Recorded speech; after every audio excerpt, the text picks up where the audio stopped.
And today is Wednesday, April 22nd. I'm Principal Gilmore from Ridgely School. Welcome to morning meeting. Well, we'd like to wish a happy Administrative Professionals Day to our Super Secretary, Miss Wendy Stern. We hope you're having a fabulous day. We miss you, and we want you to know how much we appreciate you. This is also Earth Day, Earth Week, so I have a story I would like to share with you today called The Lorax by Dr. Seuss. It's one of my favorites.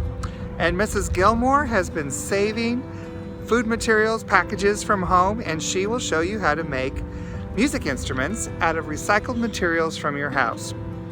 And we have a joke for you today from Miss Whiteman shared this. What do you call a cow with a twitch? Beef jerky. Well, we hope you have a wonderful Wednesday, so let's get started. So I've collected a few items that normally some of these would have been in my recycle tub, but I want to show you how using some things you might have at home or could save from the landfill or keep it out of your recycle tub for one more week, and you could make an instrument. So most of the instruments that I'm going to show you today are instruments that you're going to shake or you're going to scrape, or I have a quick demonstration on one that you might even pluck or strum. So let's get started. So let's see, how about this one? So this is an empty juice bottle. I let it dry out completely, and I have a bunch of things that I could put in it. Let's start with a little bit of rice, and I'm going to use a funnel to put that in. If you don't have a funnel like this one, you can roll up a piece of paper and make one small end and put that small end in, and just a little bit of rice goes a long way. Screw the lid back on, and you have your own kind of maraca. Very cool. You could do the same thing with an empty salt container if you'd like. Might be a little trickier to use my funnel. That's where the paper might really come in handy, and you might want to try a different item inside. Let's see. Another shaker that I could make is this empty butter tub. So I cleaned out the butter tub and I let it dry out. Let's try, in the butter tub, let's try some dried beans. You can probably already hear that they're making a much louder noise than the rice did. Put the lid back on and give it a shake.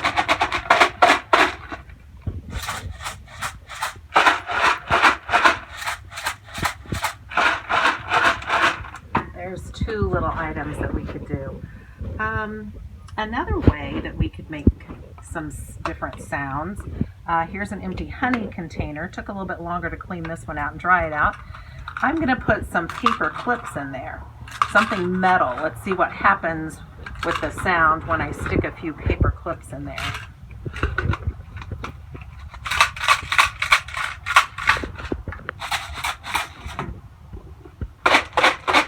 What are you noticing about the different sounds that these make? Let's see, how about, I told you about a scraper. So here's a quick one.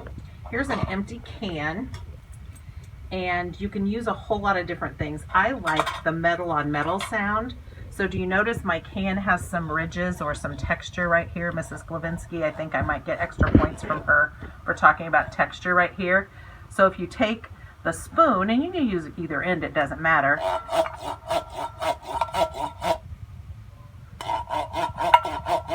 And you can also tap on it, a steady beat.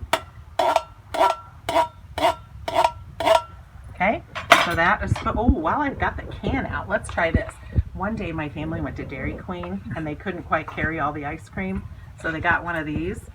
So if you put some cans, oops, wrong way, some cans in this little dandy McFlurry holder, or not McFlurry, Blizzard holder, I think is what they call them at Dairy Queen, right? I could make a little drum set, and I even saved the lid from one of them to kind of give you a different sound. So I've got some chopsticks here that I can use to keep a steady beat. And these cans are all pretty similar, so they're probably, well, you tell me what you think.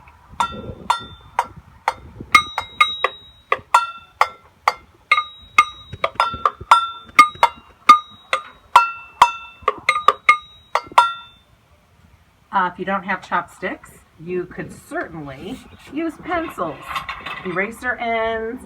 You'll notice I have one that's not even sharpened.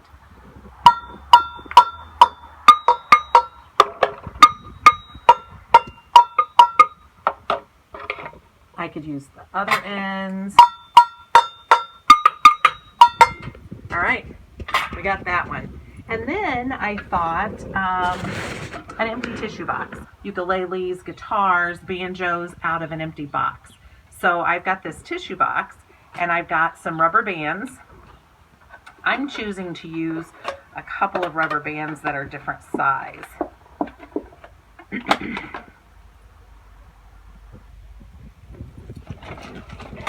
And I'm just going to do 2 today to kind of keep it quick.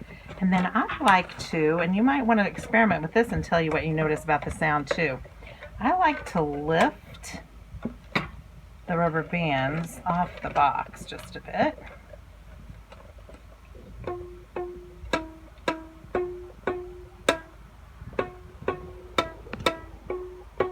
I'm plucking the strings there.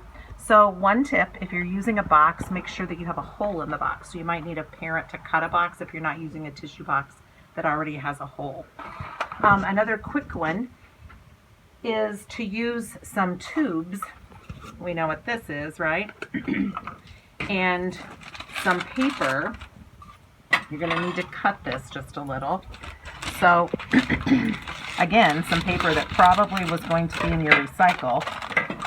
So here we go.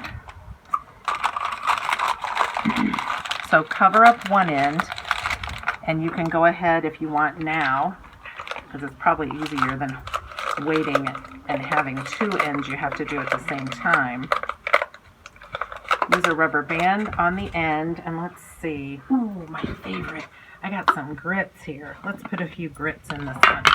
See what happens. Just a few. Might want to make these. And then we don't want to shake it without something to cover up the top. And another rubber band. Let's see, this piece of paper's got a, and that rubber band just broke, and that's okay. This piece of paper's got a little hole in the top. I just noticed that, so I'm not going to vigorously shake this, okay?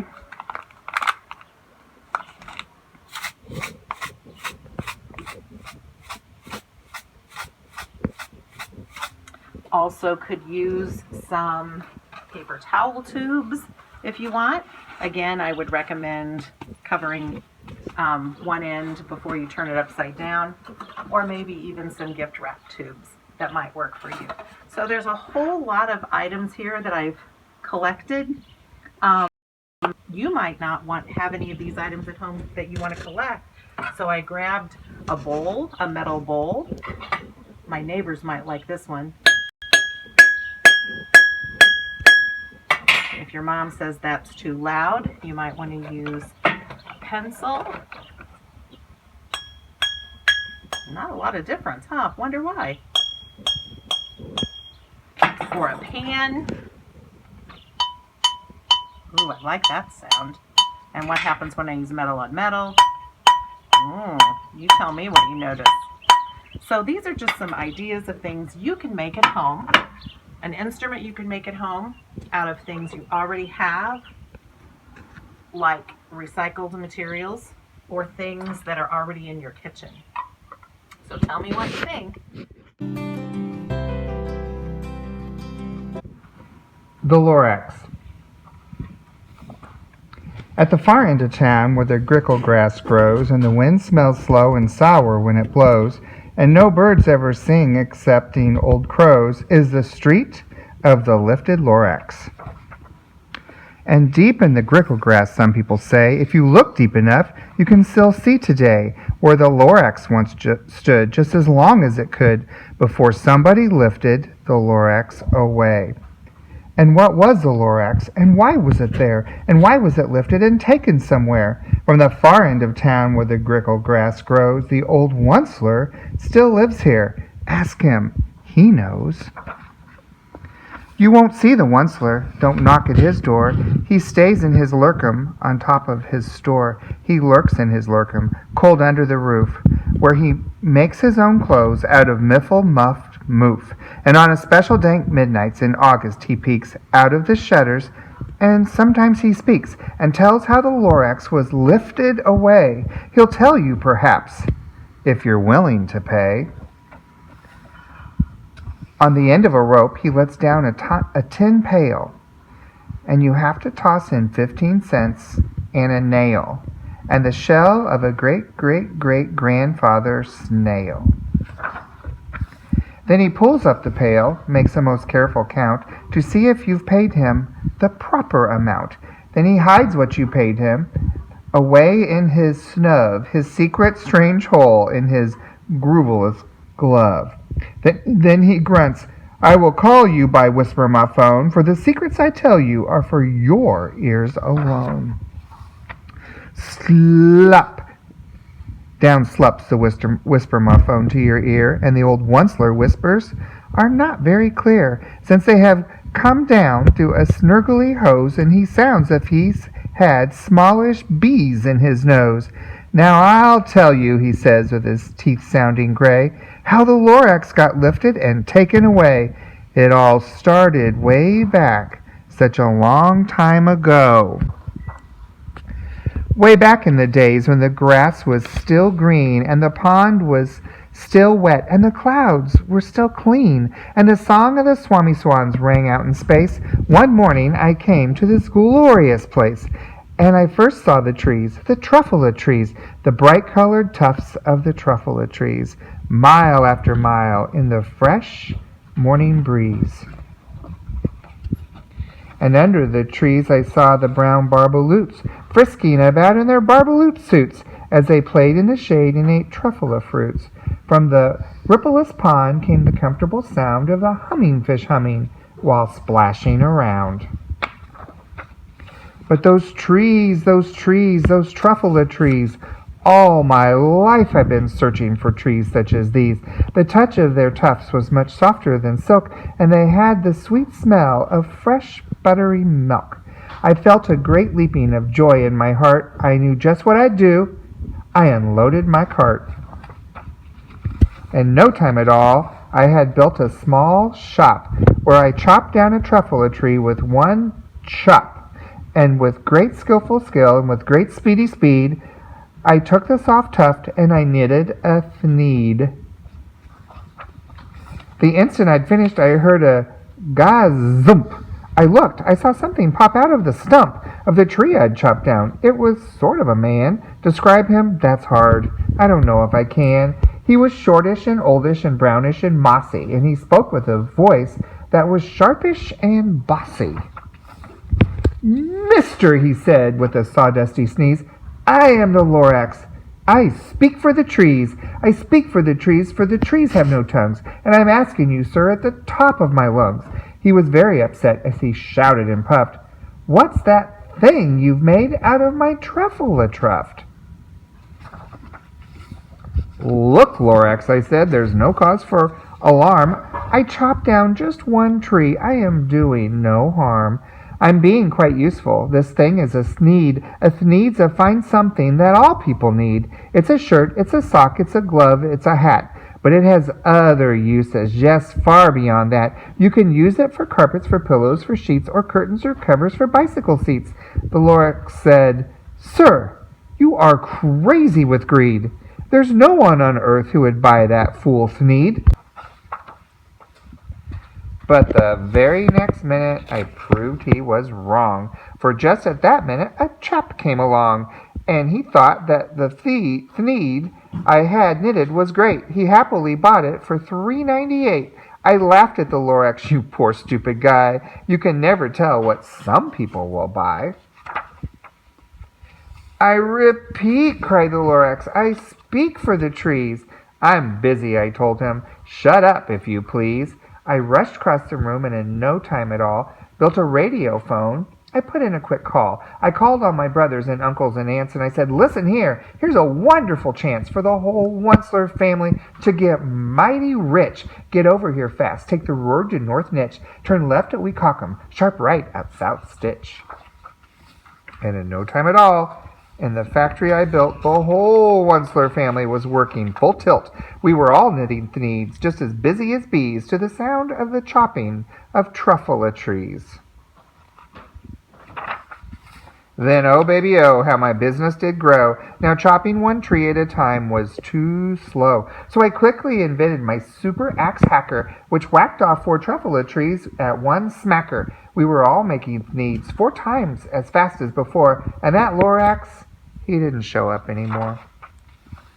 But the next week he knocked on my door. He snapped, I'm the Lorax who speaks for the trees, which you seem to be chopping as fast as you please, but I'm also in charge of the brown barbaloots, who played in the shade in their barbaloot suits and happily lived eating truffula fruits.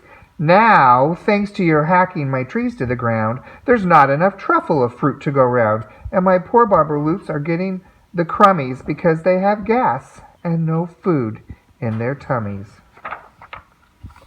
They loved living here, but I can't let them stay. They'll have to find food, and I hope that they may. Good luck, boys, he cried, and he sent them away. I, the Onceler, felt sad as I watched them go, but business is business, and business must grow, regardless of crummies and tummies, you know. I mean no harm, I most truly did not, but I had to grow bigger, so bigger I got. I biggered my factory, I biggered my roads, I biggered my wagons, I biggered the loads of the thneeds I shipped out. I was shipping them forth to the south, to the east, to the west, to the north. I went right on biggering, selling more thneeds, and I biggered my money, which everyone needs. Then again he came back. I was fixing some pipes with that old nuisance Lorax. Came back with more gripes. I am the Lorax. He coughed and he whiffed. He sneezed and he snuffled and he snargled and he sniffed. Onceler, he cried with a querulous croak. Onceler, you're making such smogulous smoke. My poor swami swans, why they can't sing a note. No one can sing who has smog in their throat. Ah, so please, said the Lorax, please pardon my cough. They cannot live here, so I'm sending them off. Where will they go? I don't hopefully know. They may have to fly for a month or a year to escape from the smog you've smogged up around here.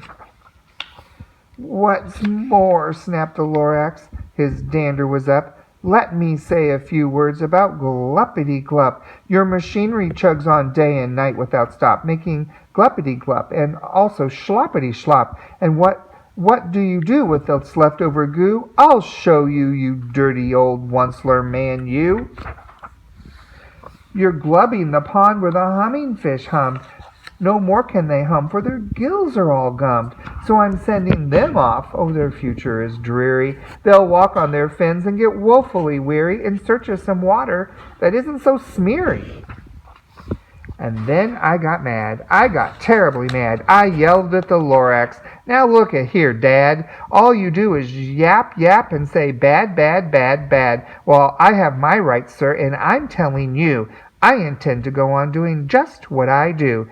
And for your information, you Lorax, I'm figuring on getting biggering and biggering and biggering and biggering, turning more truffula trees into thneeds, which everyone needs.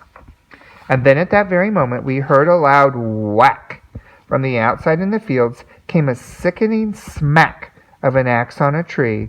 Then we heard the tree fall, the very last truffula tree of them all.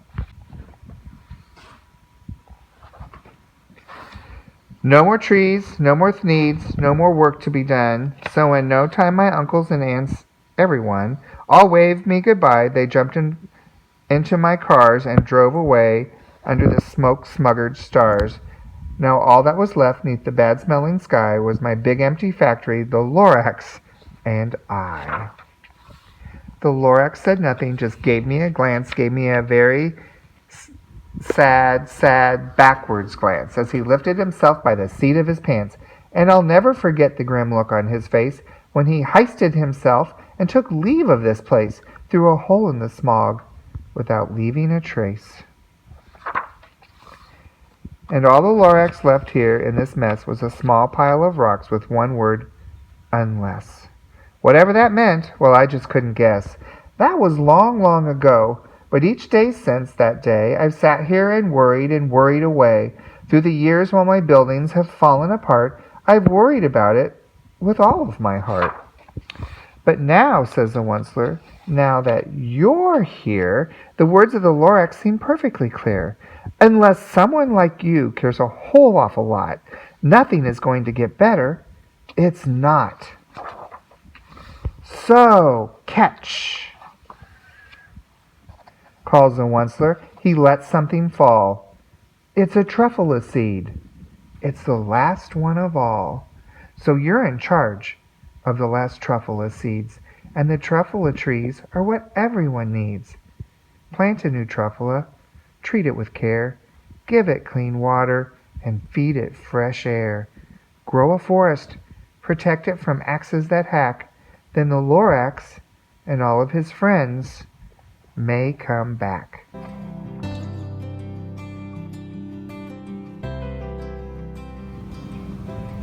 This morning, we will be outside on the 9th Street side, greeting some of our preschool families. We'll have a couple tables set up with a lot of the preschool items that your child has left in the room or that we want to make sure we send home that your child can use while they're at home learning. So we'll be out here, Miss Purdy and I and our parent educator, Miss Hayes. We'll see you between 9 o'clock and 11 o'clock today.